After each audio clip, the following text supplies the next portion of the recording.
Hello viewers, welcome to my channel readers club with Smita.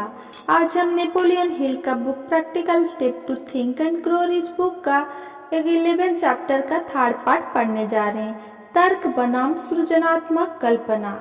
तार्किक शक्ति अक्सर दोषपूर्ण होती है क्योंकि ये काफी हद तक इंसान के संचित अनुभव से निर्देशित होती है। अनुभव से संचित सारा ज्ञान सही नहीं होता।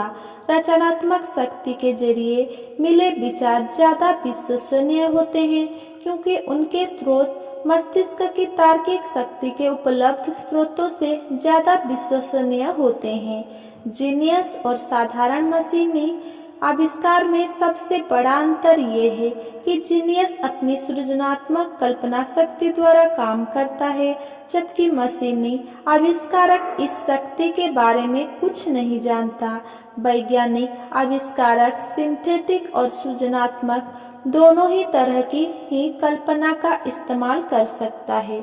उदाहरण के तौर पर जब वैज्ञानिक आविष्कारक यानी कि जीनियस कोई खोज शुरू करता है तो वह सिंथेटिक शक्ति यानी कि तार्किक शक्ति द्वारा अनुभव के माध्यम से संचित अपने ज्ञान, विचारों या सिद्धांतों को एकत्रित और संगठित कर लेता है।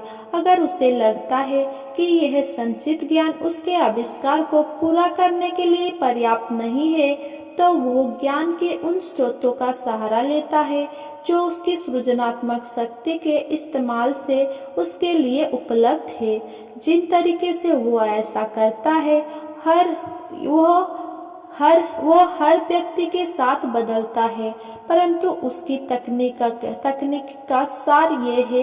एक, वो अपने मस्तिष्क को सामान्य से ज्यादा ऊंचे स्तर पर कंपन करने के लिए प्रेरित करता है और इसके लिए वो 10 मानसिक उद्दीपकों में से एक या इससे अधिक का या अपनी पसंद के किसी अन्य उद्दीपक का इस्तेमाल कर सकता है। 2, वो अपने आविष्कार के सभी ज्ञान तत्वों यानी कि पूर्ण हो चुके हिस्से पर ध्यान एकाग्र करता है और अपने दिमाग में आविष्कार से संबंधित सभी अज्ञान तत्वों की पूरी तस्वीर बना लेता है।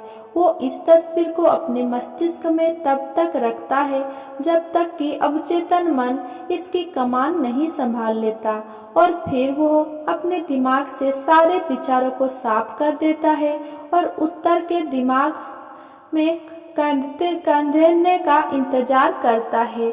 कई बार परिणाम निश्चित और तुरंत मिलते हैं, बाकी समय परिणाम नकारात्मक होते हैं। ये सब छठी इंद्रिय या सृजनात्मक शक्ति के विकास की अवस्था पर निर्भर करता है। एडिसन ने बिजली का बल्ब बनाने के लिए अपने कल्पना की सिंथेटिक शक्ति द्वारा 10,000 से अधिक विचार संयोजन किया। फिर वे सृजनात्मक शक्ति के जरिए विश्वसनीय स्रोतों से जुड़े और उन्हें अपनी समस्या का समाधान मिल गया, जिससे वे बल्ब बनाने में कामयाब हो गए। फोनोग्राफ बनाते समय भी उनका यही अनुभव रहा। डॉक्टर एल्मर आर्केट्स सृजनात्मक शक्ति का विकास और उपयोग के बारे में कहते हैं। मेरीलैंड के चेबी चेंज की सर्गियो एल्मर आर गेट्स के पास 200 से ज्यादा उपयोगी पेटेंट थे, जिनमें से कई मूलभूत थे। उन्होंने ऐसा सृजनात्मक शक्ति के उपयोग और विकास की प्रक्रिया से किया। उनका तरीका महत्वपूर्ण भी है और रोचक भी। यह हर उस आदमी के काम का है जो जीनियस के स्तर तक उठने में रुचि रखता है, जिस श्रेणी में डॉक्टर गेट्स निसंदेह आते हैं।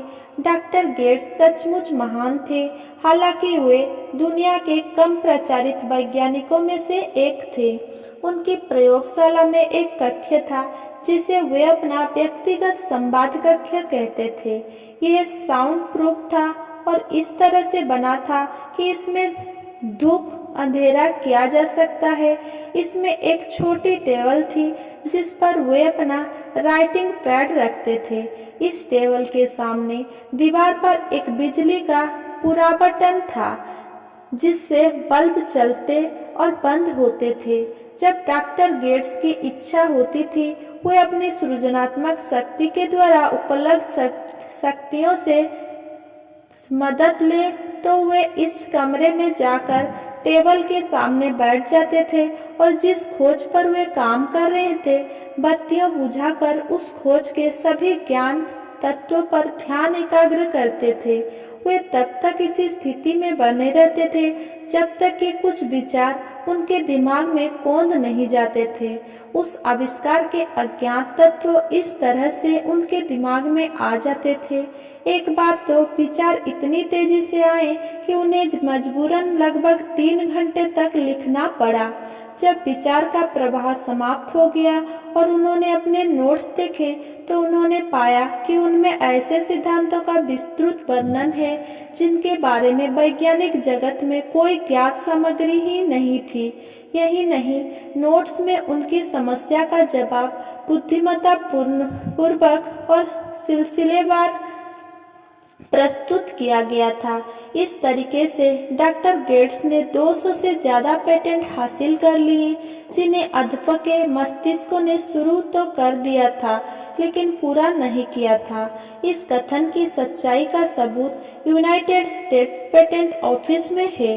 डॉक्टर गेट्स ने व्यक्तियों और कंपनियों की तरफ से विचार करने के लिए बैठकर अपनी आजीविका कमाई।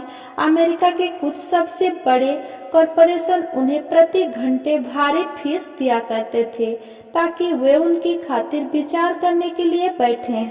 सृजनात्मक कल्पना दूसरे क्षेत्रों में भी काम करती है। महान चित्रकार, लेखक, संगीतकार और कवि महान इसीलिए बने क्योंकि उन्होंने शांत धीमी आवाज पर भरोसा करने की आदत डाली जो सृजनात्मक कल्पनाशीलता की शक्ति के जरिए अंदर से बोलती है। प्रखर कल्पना शक्ति वाले लोग इस तथ्य को अच्छी तरह से जानते हैं कि उनके सर्वश्रेष्ठ विचार उन तथाकथित आभासों के द्वारा ही आते हैं।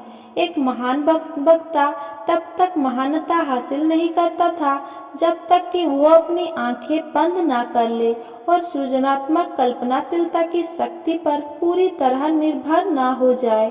जब यह पूछा गया कि वो अपने भाषण के उत्कर्ष पर पहुंचने से ठीक पहले अपनी आंखें क्यों बंद कर लेता है तो उसने जवाब दिया, मैं ऐसा इसीलिए करता हूँ क्योंकि तब मैं उन विचारों को व्यक्त करता हूँ जो मेरे भीतर से आते हैं। अमेरिका को सबसे सफल और सबसे प्रसिद्ध फाइनेंसरी में से एक की आदत थी कि वो कोई भी निर्णय लेने से पहले 2-3 मिनट तक आंख बंद कर लेता था। जब उससे पूछा गया कि वो ऐसा क्यों करता था तो उसने जवाब दिया, आंखें बंद करके मैं श्रेष्ठ प्रज्ञा के स्रोत से विचार हासिल करने में समर्थ होता हूँ। अगर मेरा ये वीडियो आपको पसंद आया हो तो मेरा वीडियो को लाइक, कमेंट, शेयर करें और मेरे चैनल को सब्सक्राइब करें। धन्यवाद।